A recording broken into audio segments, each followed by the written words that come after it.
Hey guys, just wanted to say hey and say thank you very much. It's about 11:30 and I probably should get to bed.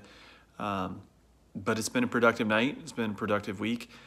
This whole desk challenge giveaway as my students and I kind of came up with to challenge you guys out there to do something for your communities, whether you're here in America or Canada or wherever you may be, but just to do something nice for your neighbor. There are people in need all over the place, and some of us have it a little bit better than others, and some of us just want to help. So I hope that what we're doing here at Evans Family Woodworking is effective in our community, and it's effective all over.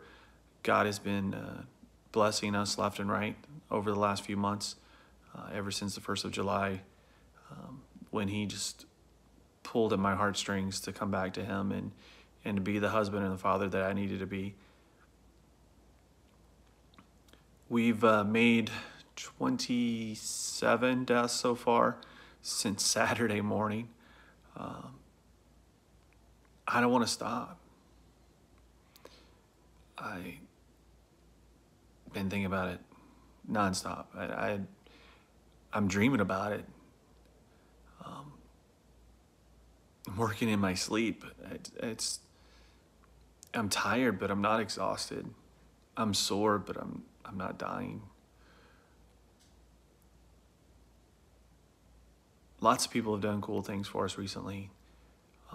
Local hardware guy has really reached out and been really nice. And manager at Home Depot down the street was really nice to me the other day.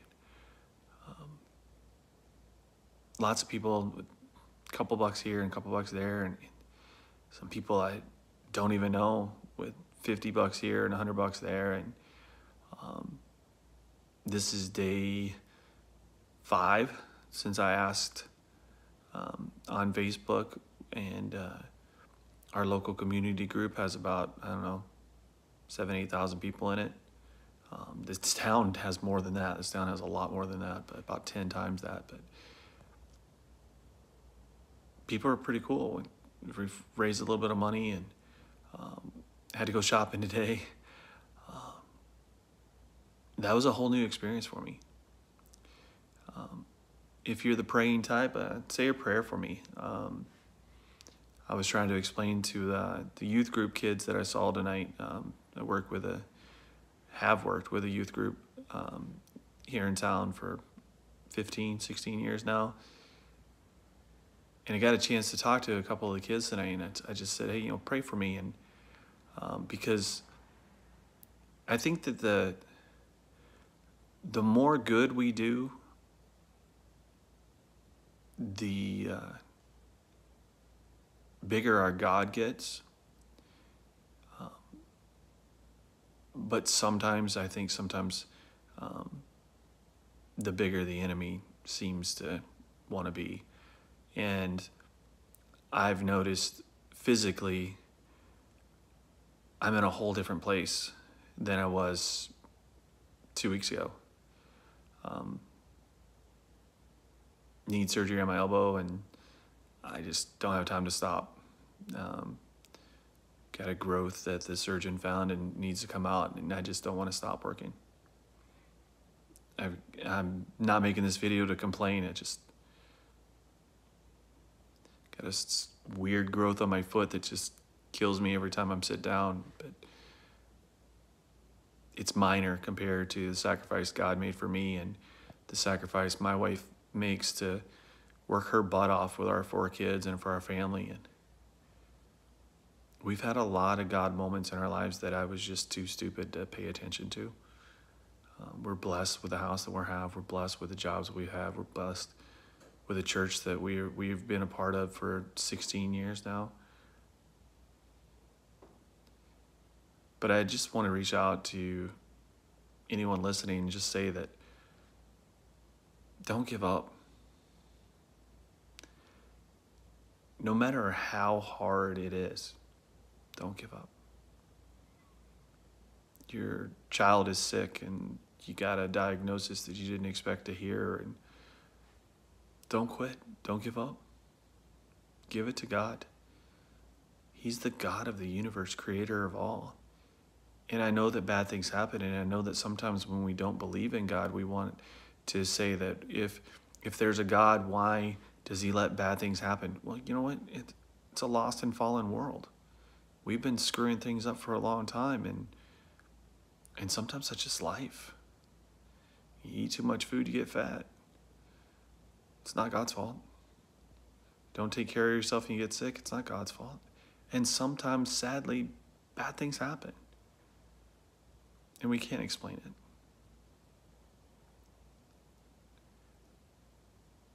But I know that if I can stop being as selfish as I've been in my life, that he shows me just how lucky I am to be the husband and father that I need to be, to reach out to my parents and try to remember to text them every now and then and say hi because they're still around.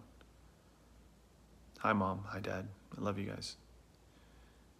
Tell my sister, who is raising 2 kids that she just adopted about 4 years ago and a couple more that she has from foster care, that's just, she's Wonder Woman. She's a living, breathing Wonder Woman, and she's raised some fantastic children. My niece, if she's watched this, if she doesn't, somebody tell her, I couldn't be more proud of you, Bailey. In a couple of weeks, she'll give her kidney to a stranger to save his life. That's pretty cool. I am surrounded by givers, by helpers. Someone today said that old phrase to me, look for the helpers. I'm looking, and I'm trying to be one. We are not going to change the world with politicians and laws and all the other bogus stuff that's been thrown at us recently. I'm not a political person. I don't want to be. But last night, the debate showed us that we've gotten to the point that picking the lesser of 2 evils is now we're just a mess. And I know that God can use anyone. And I know that God will use anyone to accomplish his purpose. God used some really bad dudes in the Bible to accomplish what he wanted to accomplish. He's using me to reach out and help people. Lady I helped the other day sent me a video of her little boy saying thank you, that now he can work at his little desk and he doesn't have to work on the floor. How cool is that? That's something I was able to make. Something I didn't even know how to make 2 months ago. But God's shown me. He's led me to a group of do-it-yourselfers online that have been amazing and helpful. He's shown me just how valuable my family is, my kids are, how wonderful it really is to be a teacher, because quite honestly, I didn't want to come back to teaching this year. In my heart, I just knew that God was going to send something. And I realize now this is the something I was waiting for. I was talking to one of our teenage interns at youth group tonight. And she had said that she had saw a little girl at school that had some special needs. And she looked at her and she smiled and she told her where she knew her from. It was from church and youth group. And she said that the girl looked at her and said something to her about it. How's it going talking to God? And have you been talking to God? And how's that going? And she told me, she's like, I haven't been talking to God all summer. I thought that maybe that with this whole, she said that with the whole coronavirus thing that maybe she would find more time to get to know God more. And she goes, I really didn't. And it was like God was telling her, hey, where you been? And you know what? I don't know, 4 months ago, 5 months ago, I don't know, that's pretty cool. But over the last few months, I have just had my eyes open to just how strong and powerful God is and his Spirit is. And so I had this opportunity to share with her about that, to share with her that that is the Holy Spirit, the person of the Holy Spirit saying, hey, dude, I miss you. We miss you. Where you been? And he used a girl with special needs to say, hey, I miss you. Want to talk to you. It was cool. It was a great conversation. A conversation I wouldn't have had if I would have just stayed home tonight. An opportunity to share my experience and the wisdom God's given me with a young lady who is growing in her walk with God, and to watch her grow. And on the other side of me was one of the coolest young men I've ever known, who sadly lost his dad. And I prayed while we were praying to open the night that God would tell me something to say to somebody, that he would show me why I was there and why I wasn't at home working on desks to give away, why I wasn't at home working on schoolwork or something. And the whole night I felt like I needed to turn to this young man and tell him something. And at the end of the night, the big group prayed out, and our youth leader prayed out, and kids were leaving. And I said, hey man, let me talk to you real quick. And I just told him the honest truth. I said, hey, I'm trying to lean into what God's telling me to say.